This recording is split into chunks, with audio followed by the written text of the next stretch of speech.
He kept his promise. Uncle Press always kept his promises. "Hi, Guy," he said casually. "Having a rough day?"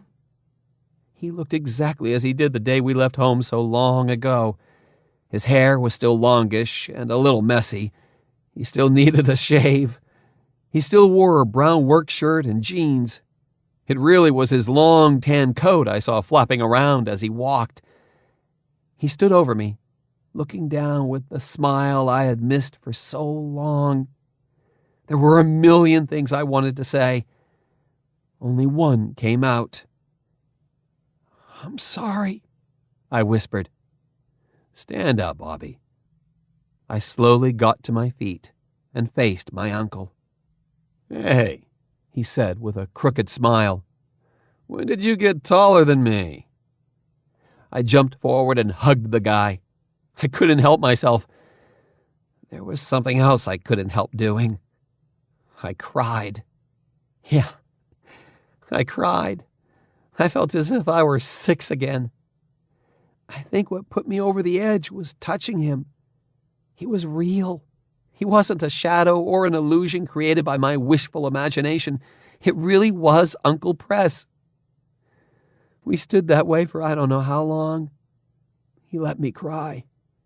He patted my back. He let me enjoy the feeling of having at least one part of my family back. It felt safe. I think I would have stayed like that forever if I hadn't heard another voice call to me. "All right, enough," a girl's voice said sarcastically. "You're going to get me crying too, and you do not want to go there." I turned quickly to see a blonde girl in blue coveralls and yellow-tinted glasses. She stood with her legs apart and her arms folded across her chest, looking at me like a disapproving parent. "Hello, Pendragon," Asia Killian said. "What took you so long?" I stood there, stunned. My mouth opened, but no words came out. A shadow moved toward her from behind, coming forward out of the haze. It was a big guy who lumbered up behind Asia to give me a small wave. He once again wore the armor of a Bedouin knight. "I know you tried to help me," Alder said. I stood there with my mouth open, unable to think or make sense of what I was seeing. Are you all right?" I asked my friend. It seemed like such a lame question. "I am now," was his definite answer. I turned to Uncle Press and asked, "Is this real?" Uncle Press shrugged as if to say, "Yeah, why wouldn't it be?" My eye caught more movement. There were shadows everywhere. We were surrounded by a ring of phantoms. "Hello, Bobby," said an elderly woman with long gray hair. "Remember me?" I nodded numbly. It was Ellie Winter, Neva's mother, the traveler from Quillen. "I don't know what to say about my daughter," she said sadly. "You don't have to say anything," I replied. "You owe me, Pendragon," came a guy's voice that sounded pretty ticked off. From out of the haze stepped Siri Ramudi, the young bandit, the traveler from Abara. "If I knew you were going to bury the flume, I never would have left Abara." "I didn't want to trap you there," I explained. Siri smiled. "Yeah, I get it. I'll let it go this time, but don't you ever leave me out again." "I take it you got my note," came another familiar voice. It was Patrick, alive and well, or whatever it was that we were. "I did," I answered.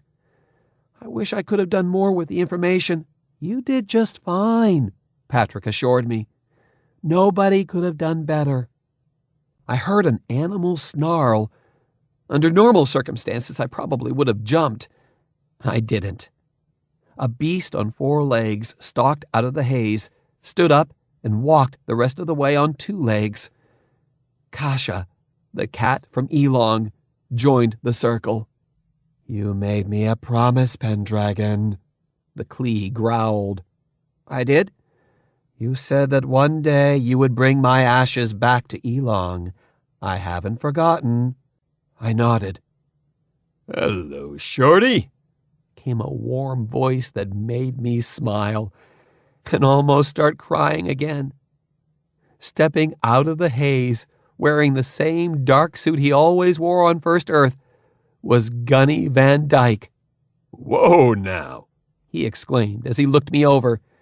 Maybe I can't be calling you Shorty no more. I ran over and gave him a hug. Heck of a thing, Pendragon, he said wistfully. Heck of a thing. Yeah, that's one way of putting it, I sniffed. He held me out at arm's length and asked, You all right, son? Unbelievable. With all that had happened, Gunny was worried about me. Getting right real fast, I answered. He smiled warmly. Wouldn't expect nothing less. Where is he? I asked him. Gunny gave me a mock confused look. Who are you talking about? His eyes twinkled, and he smiled slyly. He knew exactly who I was talking about. Albie! I heard a familiar voice call. Don't go starting the party without me. Running into the circle, out of breath, was Vo Spader, the traveler from Chloral. Though he looked a little older than the last time I'd seen him, so much about him was the same. His black hair was still long. He wore his black Aquaneer swimskin. He still had that mischievous look in his eye that said he was ready for whatever adventure was coming his way.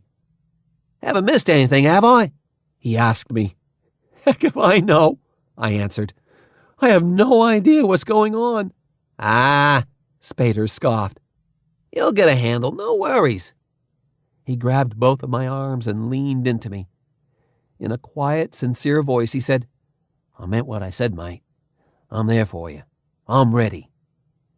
I didn't realize how much I missed Spader until that moment. He gave me a hug, then backed away and stood next to Gunny in the wide circle.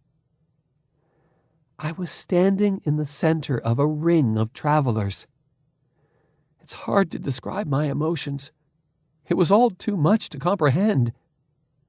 Wait, I said to nobody in particular. We're not all here. Everyone exchanged looks. Nobody responded. At least, nobody in the circle. Not yet, came a familiar voice from outside the ring.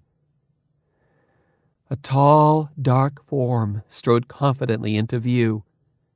She wore the light armor of a Batu warrior. Strapped to her back was the long wooden crossstave weapon that had served her so well. Seeing her gave me a surge of confidence like I hadn't felt in a very long time. The traveler from Zaddah had arrived.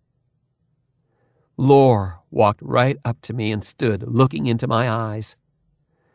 Why didn't you come for me? She demanded to know. I wanted to protect you, was my answer. Lore looked surprised. Surprise turned to disbelief. Disbelief turned to intensity. You wanted to protect me? She declared, incredulous. All I could do was nod dumbly. Lore leaned in. She got right in my face, nose to nose. Do not make that mistake again, she ordered, and kissed me, right on the lips. It wasn't exactly the intense, romantic kiss we almost shared that incredible rainy night back in Zazu during the festival of Azra, but it was still pretty okay. Except that I nearly fell over. Lore backed off, stepped into the circle, put her hands on her hips and declared, Now we are all here. We were. Every one of us. Almost. Uncle Press strode into the ring, joining me in the center. I looked to him and quietly asked, What about Mark and Courtney? Uncle Press shook his head and spoke softly. They're not travelers, Bobby. I'm sorry. His explanation made sense, but it didn't make the news sting any less. Uncle Press stepped away from me and walked around the inside of the circle. As he moved, he looked at each traveler in turn. Nobody said a word. Nobody dared to.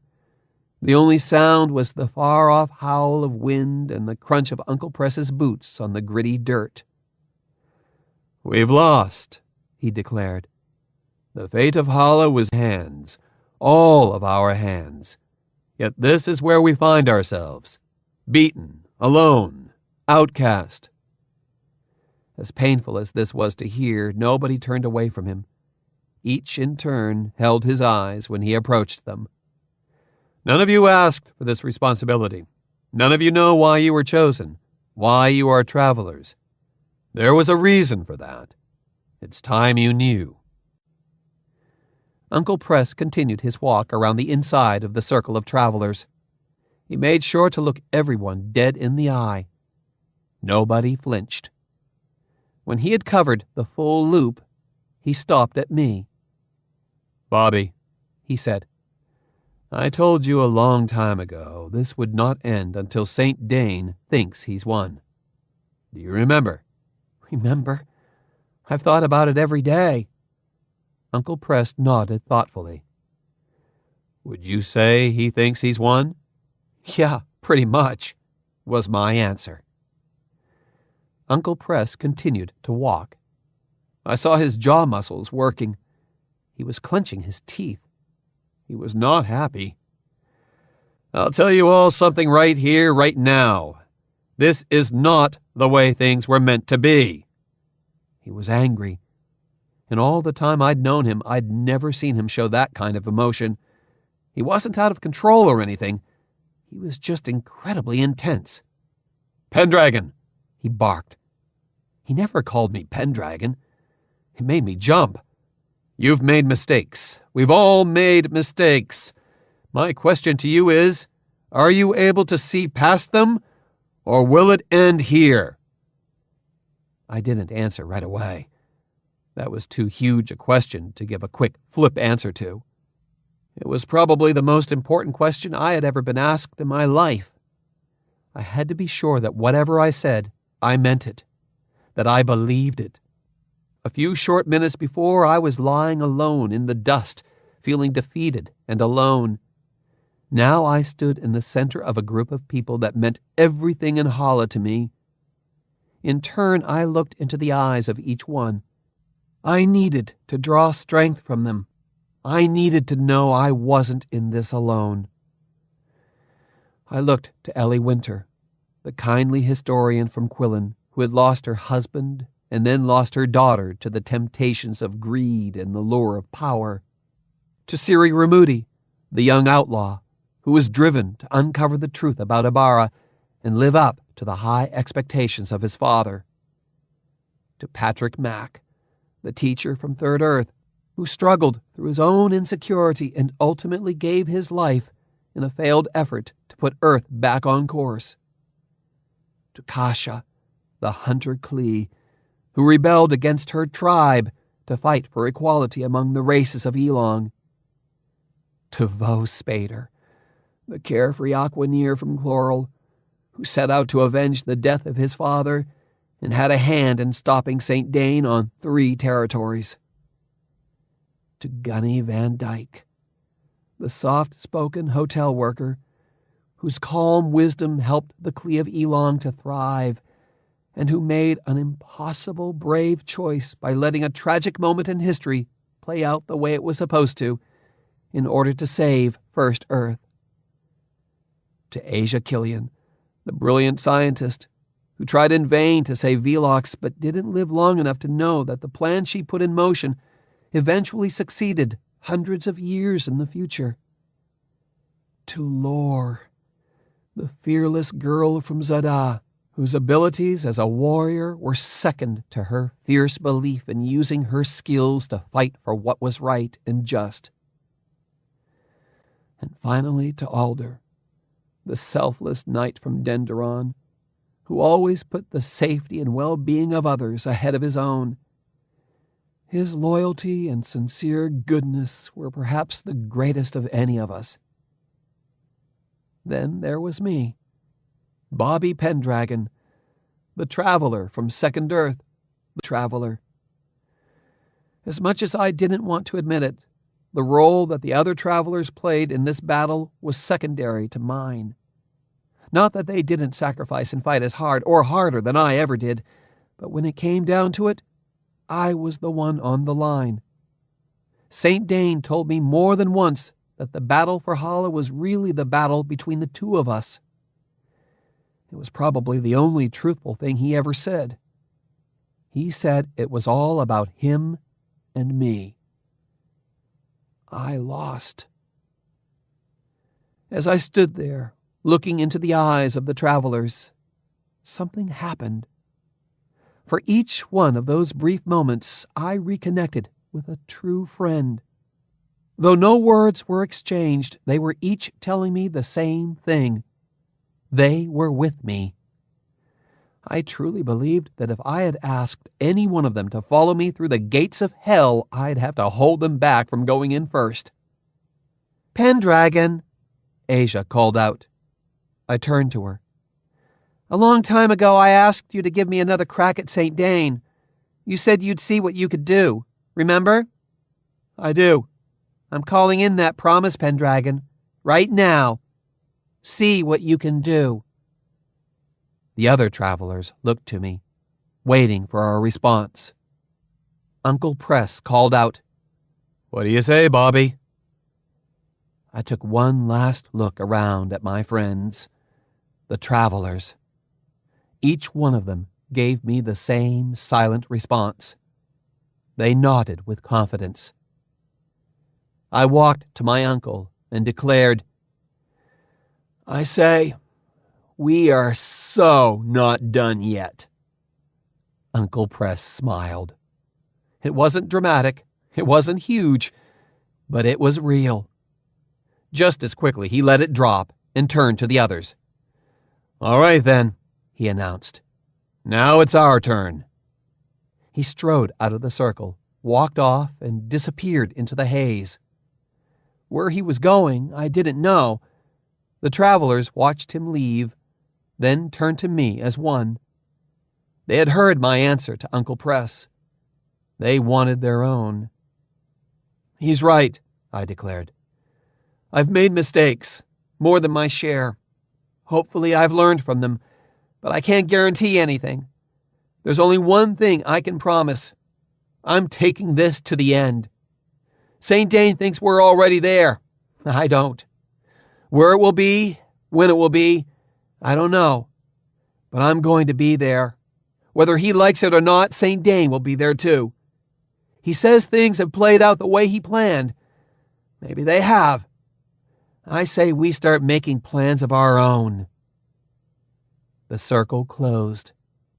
The travelers drew close and stood together, shoulder to shoulder, facing me.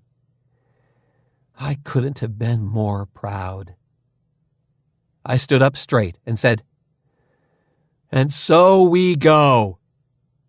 I walked past them, headed after Uncle Press. The travelers followed behind me, first Alder, then Lore, then the others. There were 11 of us, each more different than the next, all with the same mindset. Things weren't the way they were meant to be. It was our job to make things right. We were the soldiers of Hala. It was time for us to take it back. End of journal number 36. To be continued.